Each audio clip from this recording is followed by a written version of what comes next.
In the heart of ancient Mexico, where the earth meets the heavens, where jaguars prowl through the jungles, and the wind whispers secrets of the gods, there exists a deity both feared and revered, a god of darkness and light, of creation and destruction.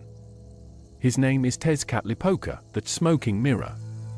He is a god of many faces, a master of fate, and a being whose influence reaches into every corner of the Aztec world. Tezcatlipoca's origins are as ancient as the stars themselves. In the cosmology of the Aztecs, he is one of the 4 Tezcatlipocas, primordial gods each associated with a different cardinal direction and color.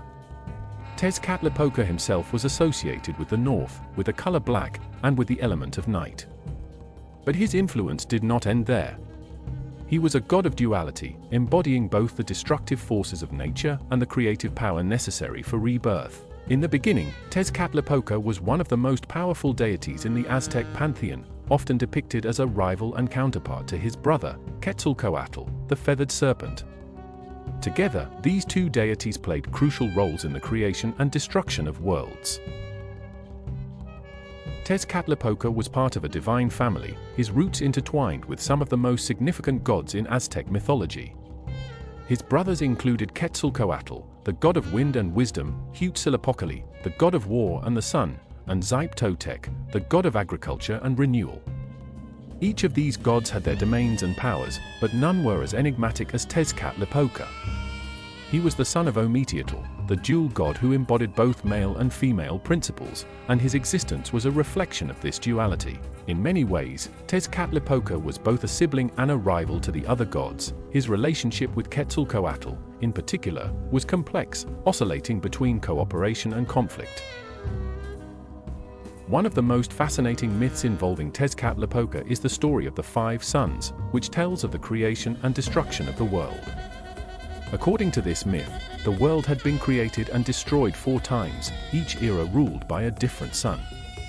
Tezcatlipoca and Quetzalcoatl, in their serpent forms, created the first sun by lifting the earth from the primordial waters. However, Tezcatlipoca, in a fit of jealousy and pride, transformed into a jaguar and destroyed the first sun, plunging the world into darkness. This cycle of creation and destruction continued, with Tezcatlipoca often playing a pivotal role in bringing about the end of each era. The world was reborn 4 times, each time under a new sun, only to be destroyed again by Tezcatlipoca's wrath or cunning. Finally, the current era, the 5th sun, was created by Quetzalcoatl, and it is said to be the last, its end uncertain, but the possibility of Tezcatlipoca's influence looms over it. Tezcatlipoca's iconography is rich and multifaceted, reflecting his complex nature.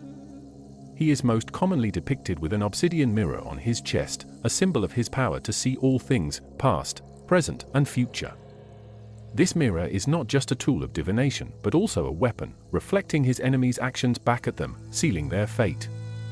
In some depictions, Tezcatlipoca is shown with a jaguar, a creature that symbolizes his stealth and strength. The jaguar is also a representation of his connection to the night and the earth, as it was believed to be a sacred animal that could traverse both the physical and spiritual realms.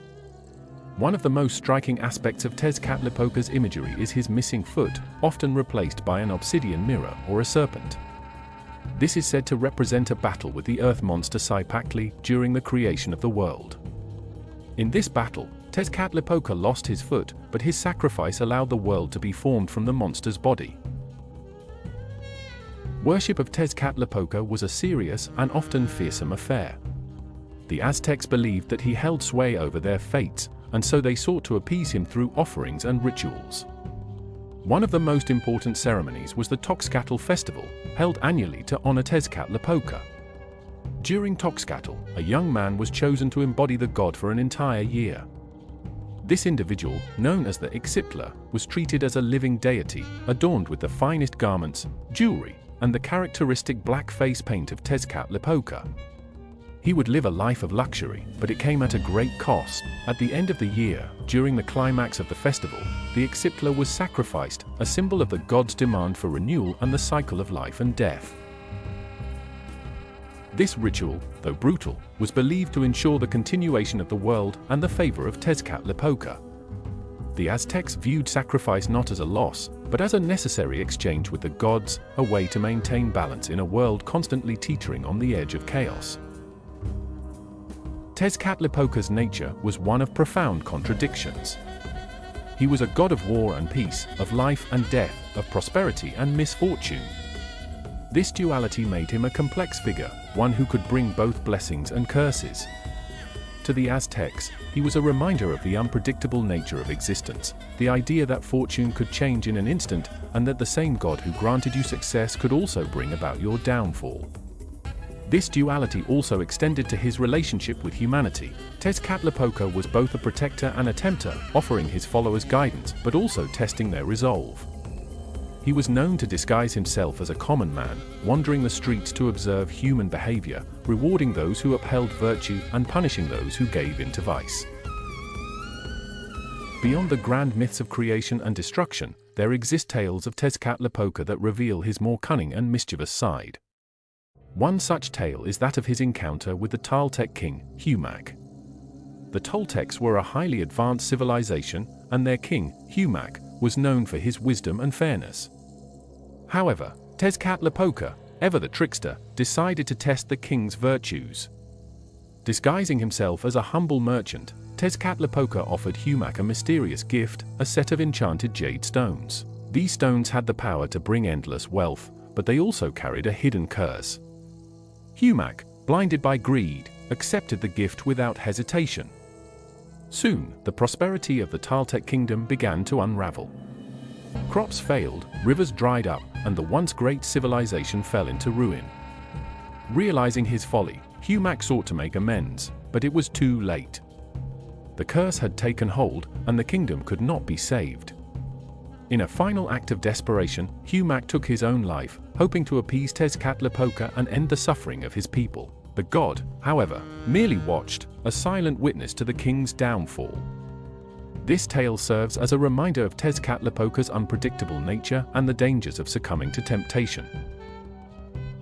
Even in the modern world, Tezcatlipoca's influence persists. In the heart of Mexico, where the ancient and the contemporary merge, the legacy of that smoking mirror is still felt. His image appears in art, literature, and folklore, a testament to the enduring power of the Aztec pantheon. Festivals such as the Day of the Dead, though largely associated with other deities, echo the themes of life, death, and rebirth that are central to Tezcatlipoca's domain. Meanwhile, scholars and historians continue to uncover new insights into the god's role in pre-Columbian society, ensuring that his stories are not forgotten. For the people of Mexico and for those who study these ancient cultures, Tezcatlipoca remains a figure of fascination, a symbol of the eternal struggle between order and chaos, light and darkness. His tales are a window into the beliefs and values of the Aztecs, offering us a glimpse into a world where gods walked among men, shaping their destinies with every step. Tezcatlipoca, that smoking mirror, is a god of contradictions, a creator and a destroyer, a protector and a tempter. His stories are a reflection of the complex world the Aztecs inhabited, a world where life and death were inextricably linked, and where the gods held the power to shape reality itself. As we look into the obsidian mirror of Tezcatlipoca, we are reminded of our own dualities, our own struggles, and the ever-present tension between the forces that define our existence. The god may belong to an ancient world, but his influence, his lessons, and his mysteries continue to resonate with us today. So next time you gaze into a mirror, remember, you might just catch a glimpse of something more, something ancient, something powerful, something that has shaped the very fabric of the world.